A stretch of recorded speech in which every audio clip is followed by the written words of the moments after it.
After scholars recorded the thunderous awakenings of figures like Sela Vorn and Brann Ister, people whose powers literally tore through the world by reading magical fractures or bending iron oaths, well, everyone just expected the next great awakening of human raw power to be a violent storm, right? It was the logical progression. But history has a funny way of completely defying our expectations. The next awakening didn't arrive as a storm at all. It arrived as an absence. And that paradox, that is exactly what makes our subject today so absolutely fascinating. So, welcome fellow arcane researchers to this explainer.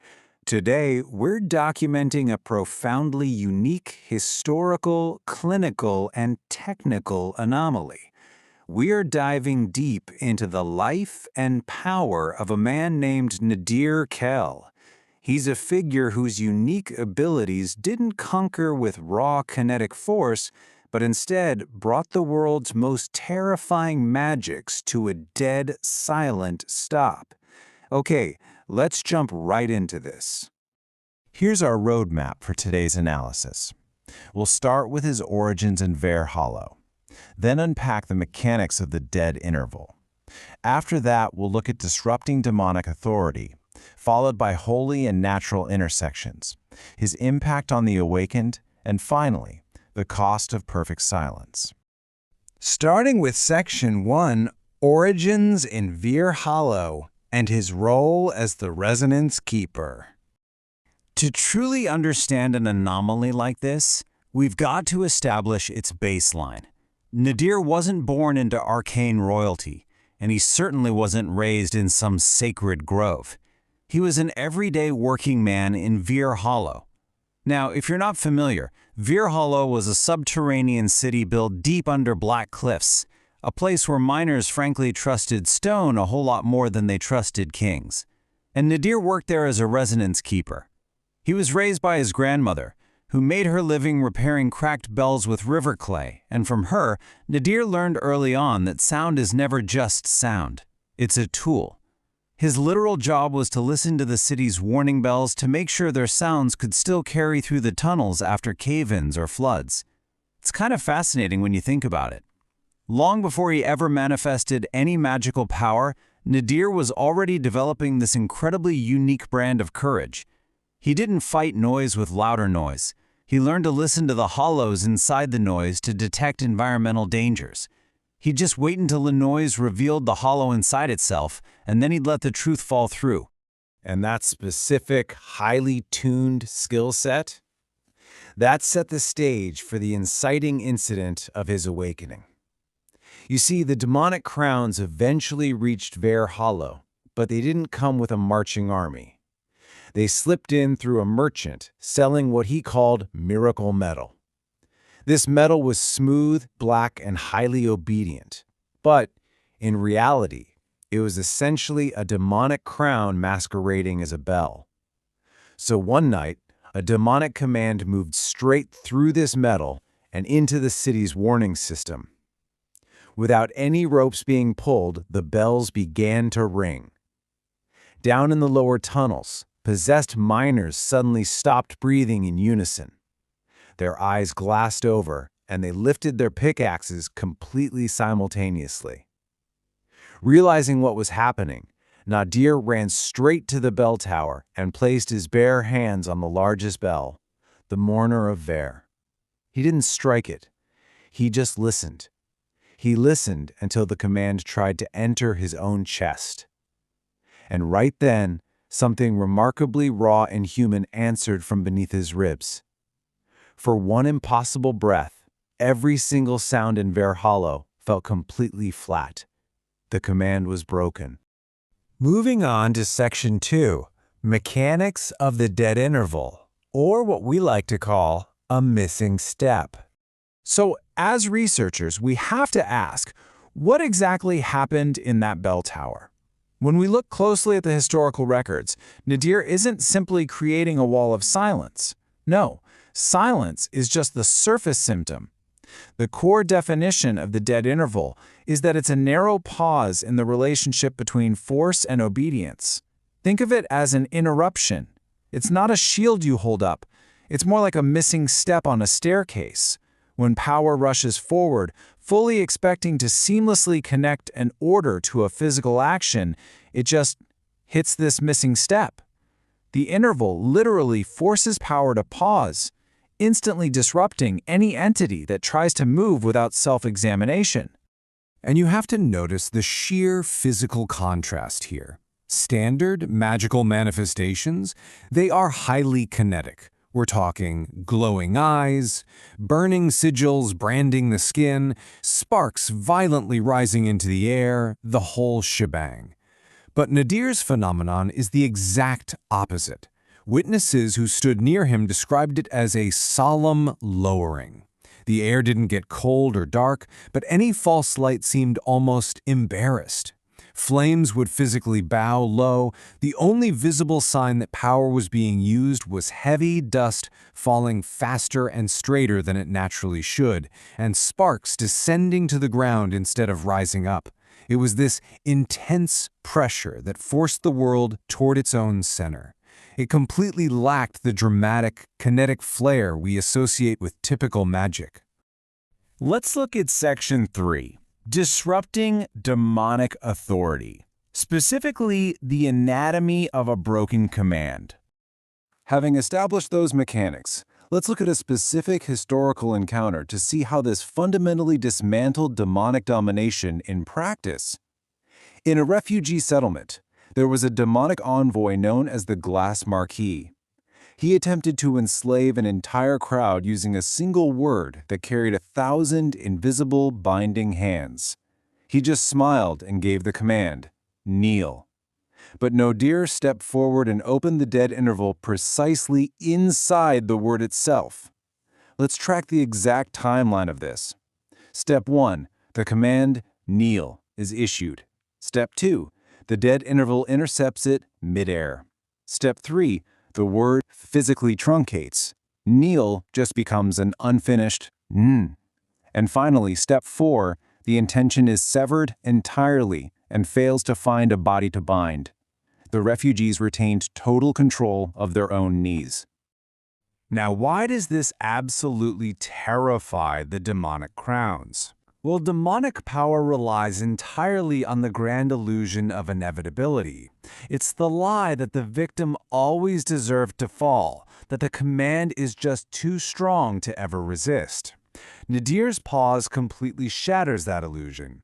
He exposes their total reliance on fear and manipulation by injecting a split second of vulnerability right into their spells. Notice, he doesn't redeem victims by force. He simply creates the precise breadth of room they need for a victim to realize, wait, I can actually refuse this bargain. And to demonic power, an unreliable command isn't just a minor inconvenience, it is absolute terror. Which brings us to Section 4, Holy and Natural Intersections, and how this systemic interaction plays out. When we compare these massive magical paradigms side by side, it is incredible to see how the interval adapts. We already know how it affects demons who rely on domination, but look over at holy power. Holy magic relies heavily on ordered movement and rigid hierarchy. Radiance descending from above, cries carrying up.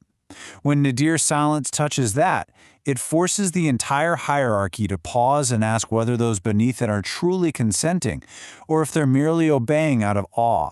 And then, against natural power, which relies on the vast, continuous rhythm of roots and rivers, the effect is totally different again. It doesn't cancel nature out. It actually grants it rest. Rivers deepen their sound. Grass grows straighter, almost as if the earth is relieved from being constantly rushed. His silent power distinctly challenges all three of these major systems in highly unique, deeply profound ways.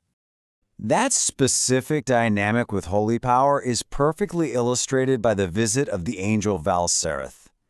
The celestial hierarchies were naturally cautious of Nadir, mostly because his gift forced holy order to remain incredibly humble. When the angel came down and asked if Nadir would submit his power to celestial guidance, Nadir didn't bow. He just asked, "Will guidance stop if I say no?" And right then, the angel realized that if she said no, it was never guidance to begin with, right? It was just tyranny. This profound little interaction established a real mutual trust. Nadir's power basically functioned as a systemic check, ensuring that obedience to holy hierarchy remained a matter of true, willing consent. Let's look at Section 5, Impact on the Awakened, gathering some pure perspectives. So pivoting from grand magical systems to his actual human peers. Sela Vorn, whose raw power, remember, allowed her to read fractures and forces and intentions, she famously called Nadir a gravity of conscience. When she tried to read his aura during their training, her power didn't break, but it hesitated. It actually stopped and asked a question. Sela noted that she had literally never met a power with manners before. Under Nadir's influence, her wildly destructive power learned restraint. Together, they formed this brilliant symbiotic team. Sela could spot the crack in a demonic disguise, and Nadir could stop the disguise from using fear to seal itself shut.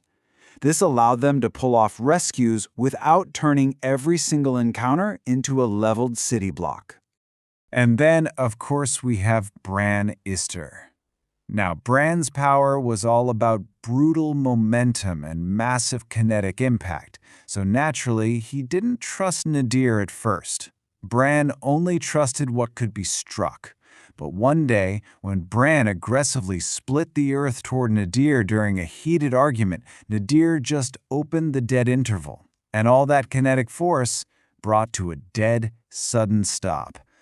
The crack in the earth just sat there, looking confused.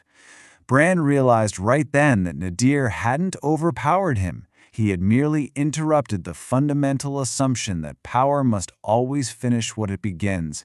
Brann ended up calling him a walking hush, and he laughed, realizing that restraint is absolutely not cowardice. It is simply a different, equally formidable kind of strength. But perhaps most poignantly, there was Ilyan Marr. Ilyan carried this immense, incredibly exhausting burden of being the very first awakened human. He possessed this massive, almost untamable raw will. When he first tested Nadir with a threat of raw force, Nadir didn't fight back. He merely opened a pause beneath it, letting the force gracefully forget its destination. For Ilyan, this was an absolute revelation. He famously called Nadir the first person whose silence did not feel empty. Nadir's unburdened, quiet presence deeply alleviated the intense loneliness and the crushing pressure that Ilyan carried every single day. It proved to him that the terrifying weight of raw power could actually be shared and grounded without even needing a single word of explanation. Finally, Section 6, the cost of perfect silence and the personal toll it took. Because here's the reality. Holding back the world's magical forces with a missing step is not a free action. Nadir pays for his power in a currency that is utterly devastating, even if most people never notice it. He suffers massive sensory backlash. Every single time he uses the dead interval to interrupt a command, the world's ordinary everyday noise returns to him as sharp, blinding physical pain. Just a simple ceramic cup placed on a wooden table sounds to him like a thunderclap. A friendly voice checking in on him, it feels like a hand physically closing around his throat. And the stronger the demonic command he breaks, the more violently the normal noise of the world punishes him afterward. This is exactly why historical records show him frequently disappearing after battles, isolating himself in dry wells or abandoned empty chapels just to survive the agonizing return of sound. Knowing about this extreme pain, the demonic crowns eventually changed their tactics. They stopped sending warriors and started sending persuaders. They specifically targeted what scholars now call his wound-shaped temptation. They literally offered him a kingdom of perfect stillness. Imagine that, a world entirely obedient to absence, where no one would ever shout or scream or drop a cup ever again. And for a moment, you know he wanted it, but he ultimately rejected the offer. He astutely realized that perfect silence, if it means losing the living, messy voices of the people he actually cared about, is really just another crown. He remembered his grandmother's bells back in Veer Hollow. A warning bell isn't holy because it's quiet. It is holy because it rings for the sake of life. And I think that brings us perfectly to the core of Nadir Kel's legacy. He was the keeper of the second chance. He was the breath before obedience, the breath before violence. He didn't conquer the world. He merely gave the world a desperately needed moment to stop and think. So I leave you, my fellow arcane researchers, with this final provocation to consider as we close. In a world totally dominated by inevitable forces and overwhelming noise, when power finally pauses to ask for consent, what does a frightened soul choose? Thank you for joining me for this explainer, and I encourage you to keep questioning the forces around you.